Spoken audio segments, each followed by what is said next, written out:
How would you define the UAE being an Emirati? Hospitality, generosity, kindness. The kind of respect that people have for the leaders here is unprecedented. They've done so much for us, really. They deserve that respect. The housing, free education, no tax for us. We get to decide whether we want to have a land or whether we get a house in a community. Free education from start to finish.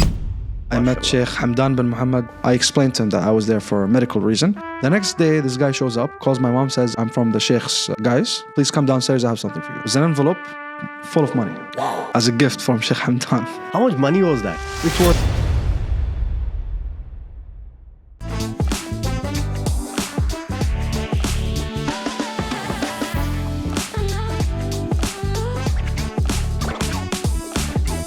How would you define the UAE being an Emirati? Hospitality, generosity, kindness. Beautifully summed up. And loyalty. And a little bit of flashiness also. Look, it's the style in Emiratis. It is. Everybody likes to be flashy. Everybody likes to be flashy.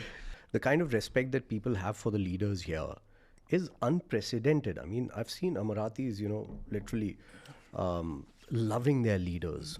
Yeah, they've done so much for us. Yeah. They've done so much for us, really. They deserve that respect. I don't feel like any leaders in the world have done that much for their people. And they are also in public places. I mean, they are in the metro sometimes. Yeah. They're going to places that you wouldn't expect them sometimes. Yeah. How does it feel? Have you ever met one of the leaders? I did. I met Sheikh Mohammed bin Rashid. I met Sheikh Hamdan bin Mohammed. Wow. I met Sheikh Mansour bin Mohammed. I met Sheikh Majid bin Mohammed. I met Sheikh Maktoum bin Mohammed. And Sheikh Ahmed bin Mohammed. But I only shook his hand. I didn't really talk to him. How do you feel when you meet your leaders? What is the feeling that you have?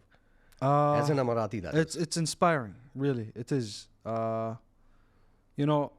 You can tell that, it may feel like they're not trying to listen to you, but behind you there's a line of people they're waiting to also say hi to and give time to. Yes. So, you don't have that much time to talk to Sheikh Mohammed specifically, but he still has the respect for everybody that comes and says hi to him or wants to tell him a qasida, a poem,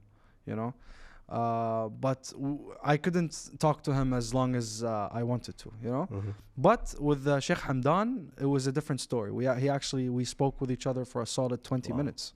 20 minutes non-stop, yeah. What is it that you were talking about? I was in London for treatment. And we were there at a season where it wasn't a holiday season. So the people from Dubai didn't tend to be in London at that time. Okay. So he saw a whole family, all of us Emiratis. So when we approached him, he thought we could have maybe been Kuwaiti or Saudi or something. Okay. He said, "Where are you from?" We said, we're Emiratis. "Oh, okay. What are you doing in London at this time?" Because he knows, right? He's the Sheikh's, he's the president's son. He's a crown prince. He said, "What are you doing at London at this time? It's not a holiday season." So I explained to him that I was there for a medical reason. And then he was like, "Oh, no way. Tell me more." So he explained everything to him. We took pictures with him. He gave his number to my mother. He said, "I want you to send me the address of the hotel you're staying at." And she sent the address. The next day, my mom gets a call, not from the Sheikh, from the Sheikh's team, because he said, "I will send some medicine to your son. I have something for your son that will help him." Okay. She said, "Okay."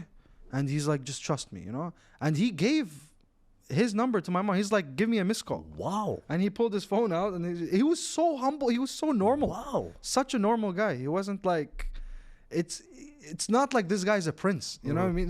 He is a crown prince of Dubai. Maybe the next king. He was, exactly. Yeah. So he will become the president Inshallah, one day. yeah. Inshallah, yeah. May Allah have Allah يطول بعمر Sheikh Mohammed bin Rashid. But one day he will take his father's place. The next day, this guy shows up, calls my mom, says, I'm from the Sheikh's guys. Please come downstairs, I have something for you." Okay. It was an envelope full of money. Wow. As a gift from Sheikh Hamdan. Wow. Yeah. How much money was that? If you can disclose, I mean. It was over 10,000 pounds. Wow, so 10,000 pounds. Yeah, 10,000 pounds back then was about 70,000 dirhams. Wow. Yeah. That's amazing. Yeah. And that is the reason why you love your leaders, Yeah. no? Okay. So, Yeah. you know, what's the kind of image that you build of your leaders when something like that happens? Honestly, man, it's rare because I know if I was a citizen somewhere else, I wouldn't find the same. Honestly, you know, they do a lot, not necessarily something that they would do in front of you. They do a lot behind the scenes for their people. Okay, for example, the housing, the free education, no tax for us. There are a lot of countries in the world, a lot of democracies in the world, because you know, people think democracies are this and democracies are that. But in those democracies, a lot of people, a lot of citizens, you know, don't get the same kind of benefits that other citizens might get. Yeah, and they pay a lot of tax. They pay a lot and of we tax. Don't. And here, we don't pay tax at all. I mean, that is all the more reason why. It's very generous. I want to ask you this. What are kind of facilities as a citizen you get from the government so that maybe some other person listening to this can learn from it, or maybe, you know, can take it away? Yeah, so look, every year, 2, 3 years, there's a new thing that comes out for the nationals, you know. But I will say the things that have always been around, the major things. I can't list everything because they are, mashallah, alhamdulillah, they're too much. MashaAllah. So the biggest benefit that an Emirati has is housing. Okay. So we get to decide whether we want to have a land or whether we get a house in a community that is already built by Sheikh Zayed or Sheikh Mohammed. Okay. Okay. Okay. I picked the land. I wanted the land. The land was a very good size. I wanted it. I'd rather build my own house, my own design, you know. And the land is mine. It's for free. It's from the government. So if you get a house, then the land would be yours? The land is my name. Okay. The title of the land is mine. So whatever is built on the land is by default mine, under my name. Okay. However, I will not be able to sell it. Okay. Because it is still government land. Now there are political reasons behind this. Maybe there are reasons why I'm not allowed to share.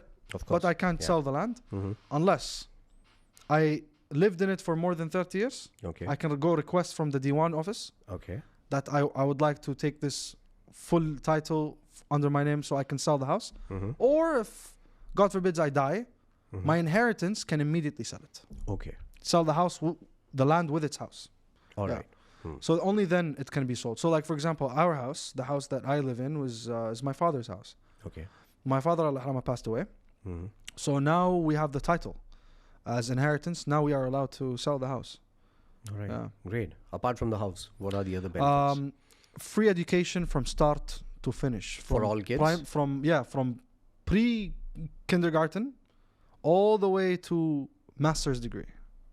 Even PhD. You can go all the way. And you can pick your college? You can pick your... Look, you can't just choose to go study in Boston University in the US if you have very bad grades. They prioritize students with higher grades. Of course, yeah. But all my cousins that have studied abroad in my family, like I currently have family members in the US, in Arizona State University. They're studying completely for free, as the government's paying for everything. You know, they don't also get dorms. They give them extra money for them to get their own apartment. Oh, wow. They don't stay at dorms with the American kids. They live on a higher... this is a very bad word to use. But they live in a better place than the dorm... Obviously, the dorm life is fun, you know? I think they give them the option. I'm sure they give them the option. I wasn't one of the smart kids, so I've never been to the States to study. I studied here. Yeah. But all paid for, of course. Yeah, I studied in HCT, Higher Colleges of Technology. It's a government university. Right now, it's expats can study there if they want. It's optional, but there's a fee. But for Emiratis, it's completely free. It's a government for all university. Kids in the household. For everybody. For everybody in the If household. you have bad grades, the government provides you free education for university as well. But in government universities, within the country. Okay. Like Zayed. Like, look, Zayed is not easy. UAE University is the top university in the country, and it's a government university. So Emiratis study there for free. And they have the hardest degrees. They have medicine, they have law, they have psychiatry, psychology, they have so these like major major degrees. So if you study medicine in UAE, you graduate as one of the top doctors in the country. In the country, yeah, yeah. I have one cousin that studied in UAE medicine, and you know, her training is in Tuam Hospital, which is one of the top hospitals in the country. Wow. Yeah. So UAE, Zayed University, Khalifa University, and Taqaniya are all government universities, and they are free and only for locals. And what next, apart from education and home? I've heard when you get married, you get a home as well. Is that correct? Or when you get married, you can get an additional home, an apartment? No. So one man is entitled to one house. One property, okay. One property, either land or house. But obviously, that's still also optional. There are people, like, for example, I don't also want to mention any tribes, but there are people from multi-billionaire families. They choose not to take that land because there are people that need it more than they do. Wow, that's amazing. Yeah, so they choose not to. Of course, man, they're billionaires. Yeah. There are billionaire families, like the people who own the biggest malls here. You know what I mean? But still, human nature is whatever comes your way, you take it. Yeah, right? But mashallah, yani, very rich families, they don't need that land. So there are people that need that land more than they do. So they just use one of their father's properties, you know? I mean, mashallah, the father has huge, massive land space. So they don't need the lands from the government. But the majority does, yeah. And so apart from that is healthcare. Okay. Healthcare. I was sent to the UK completely sponsored by the country. And on top of that? Completely. I was sent to USA and the UK, completely sponsored by the country. Even my school was paid by them during that time. Because I went to a private school. I studied in Mawakib. Mawakib is not for free. We have the free option. We have government schools. But my parents wanted me to go to a private school because the English is stronger. Absolutely. So, but the Arabic is weaker, see? So you don't gain only, you also lose a little bit. So when you go to a government university, government school, the Arabic is much stronger and the English is a little bit weaker. But private school, the English is a lot stronger, but the Arabic is weak. Yeah, correct. Yeah, like a British schools here. You're not going to learn Arabic in a British school. But if you go to a government school, you'll learn Arabic very, very well. I mean, it's a very important part of life to actually learn the language of the place where you're living. I believe so. I feel like the UAE is the only country where they don't enforce you to learn Arabic, where if you go anywhere else in the world, if you want to adapt and live there as a resident, or even as an immigrant, or even if you just live there temporarily for a year, you'll still be forced to learn the language. That's absolutely correct. And that is one reason why I only know Al-Abwabu Tughlaq. Al-Abwabu Tughlaq. Okay. So we were talking about benefits. Moving on after... So healthcare, education, and housing. These are the main three benefits that Emiratis have. And also you mentioned something about marriage. Yes. Yes, we do. We have something called Sanduk al-Zawaj. Okay. So, but there are criterias that must be met. For example, I didn't meet that criteria because I married a non-Emirati. Okay. So I'm sorry, I'm not married yet. I'm not going to be entitled to that benefit. Okay. Because my fiance is non-Emirati. Okay. For you to have the Sanduk al-Zawaj, obviously it's an encouragement by the government. So because they want within the community, yes, Emiratis to spread the community, in size. So they encourage them by giving them 70,000 dirhams as a gift from the government. Okay. To cover the costs for the wedding. Wow. To contribute.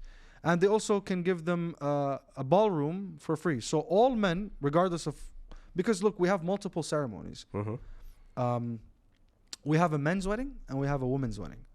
The men's wedding, regardless of who you marry an American or you marry an Emirati, men's wedding is always covered by the government. Okay. It's paid for. Okay. The venue, not anything within the venue. Okay. It's for free. It's for free. They give you that venue for a whole day. I didn't know this. But if you bring a harbiya are these Emiratis that sing and dance. I know. The cultural dance. Yes. You know, with the asa. So if you bring a harbiya group, you pay for them. You have to pay them 20,000, 30,000, whatever they take. Okay. You bring qahwa, chai, you have to pay for that. You bring canopies, desserts, you have to pay for that. Some dates, water, you have to pay for these things. But the space is for free. Oh, that's great. And for women's wedding, if you married an Emirati, you get a hall for free as well. It's also optional. Okay. Most Emiratis prefer to get married in like hotels, but now that is like a new thing. It's a new wave that Emirati started to do. So, is it okay to marry a non-Emirati, or is it looked down upon, or anything it's okay. like that? It's okay. It's completely fine, completely normal. It's completely fine. Very rarely, in a lot of some tribes, especially not in Dubai, like a little bit outside Dubai, there are some tribes that will not, I wouldn't say look down, but not encourage. They will not encourage. Okay. Yeah. But if at all someone goes out of their way and marries a non-Emirati, it's fine. It's completely okay. Fine. No, especially now in like in 2023, 2024, 2025, it's very, very common. A lot of guys my age, a little bit older and a little bit younger as well, are marrying non-Emiratis, and they're happy with their marriages. Certainly. I still encourage Emiratis to marry Emiratis, but if there is really two people that love each other and one of them is Emirati, it's not wrong to get married. But I think the laws are a little different when a man is marrying a non-Emirati and a woman is marrying a non-Emirati, right? No, it's not anymore. That used to be a thing, yeah. Before it used to be like it wasn't allowed, or it was very, very difficult for a non-Emirati man to marry an Emirati woman. But right now it's allowed, but the kids don't get the same benefits.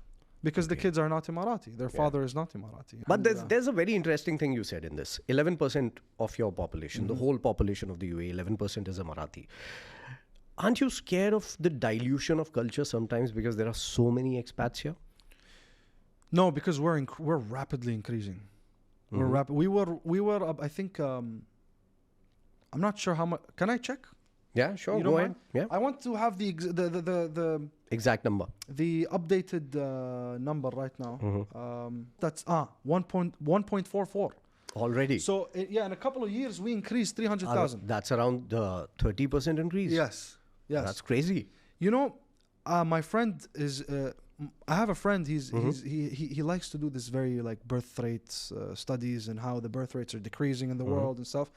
So it says that for you to maintain humanity, you need to have, I think, 1.5 per household in children to maintain humanity, right? And in the UAE, we actually have very high numbers.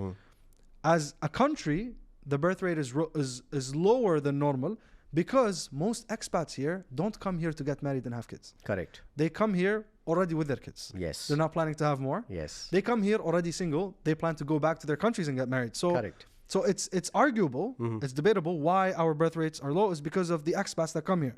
They don't come here with the intention of getting married and having kids. They come here for the intention of work. But the only ones that have that average number going up is the Emirati households. We have, I'm saying, at least 4 kids per house. Wow. That's like, I would say, I'm not sure. Obviously, this is not a actual statistic, but this is something on an average. On an average, generalizing it. 4 children per couple. So tell me this: you are a '90s man, right? Yes. You were born in '90s, first batch of Gen Z. First batch, 1997. 1997. Yeah. Okay, so you've seen UAE change. How was it back then, and what are the differences do you see today? Look, the UAE today gets constant criticism. Sometimes because of its traffic, sometimes because of its infrastructure, sometimes. Look, yes, the infrastructure gets developed, over a period of time, decade by decade. It takes time. Yes. The UAE is a new country. You know what I mean? We built everything in 50 years. Correct. 50 years, So it takes time for infrastructure to develop. Right now, it's at its peak, except one thing. The traffic.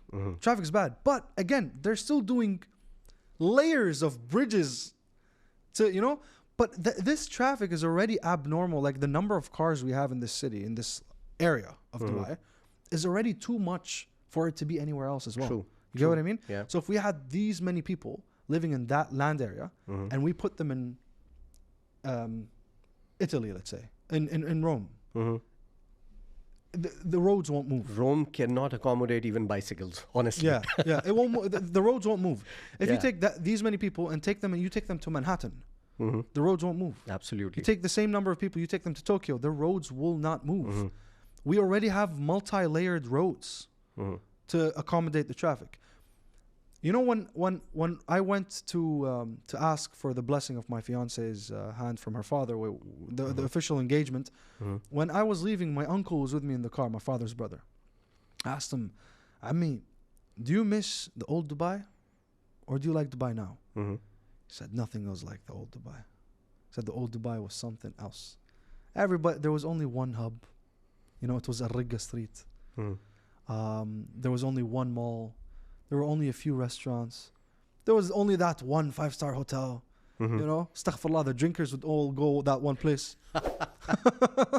You know, the cigar smokers would only go to that one lounge. Oh, it was only one place per thing. So it was only one place for a family to avoid. Yeah, and there was only one street for guys to flirt, you know, with some Lebanese woman and stuff. So he used to tell me these stories, but obviously, my uncle is a religious man, you know, but he's talking about stories that took place in the 70s, the 70s of Dubai. And he said the 70s of Dubai, the 80s, the 70s was top notch. I don't remember the 90s because I was born in 97, but I remember the very early 2000s. I remember that, you know, ice skating, we only had one place. It was only Leisureland Nasser. Correct. Yeah? That used to be a very important place for Emiratis at one point of time. Al Nasr Leisureland in Udmeta, right? There was only one theme park in Dubai. Absolutely, and that's there correct. was Wonderland. Yes, there was. Wonderland. And Lamsi only Plaza. one Wonderland. Yep. Yeah. Lamsi Plaza was a very, very popular. You know, my first road show that I did from the radio station was at Lamsi Plaza.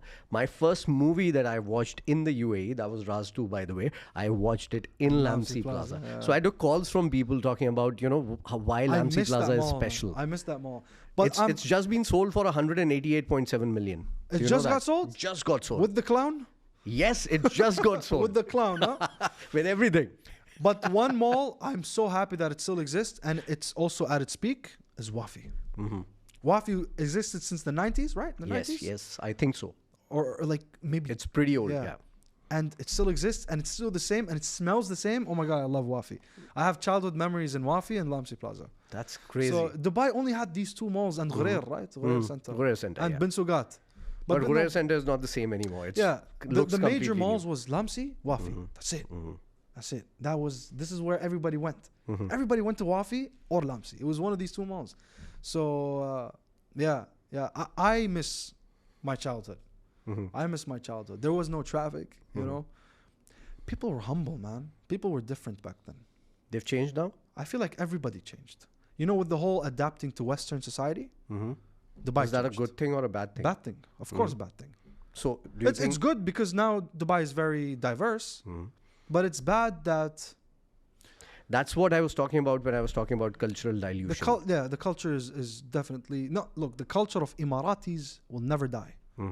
This culture is never going to die. It's still at its peak. In every household, I'm talking about the dilution of culture.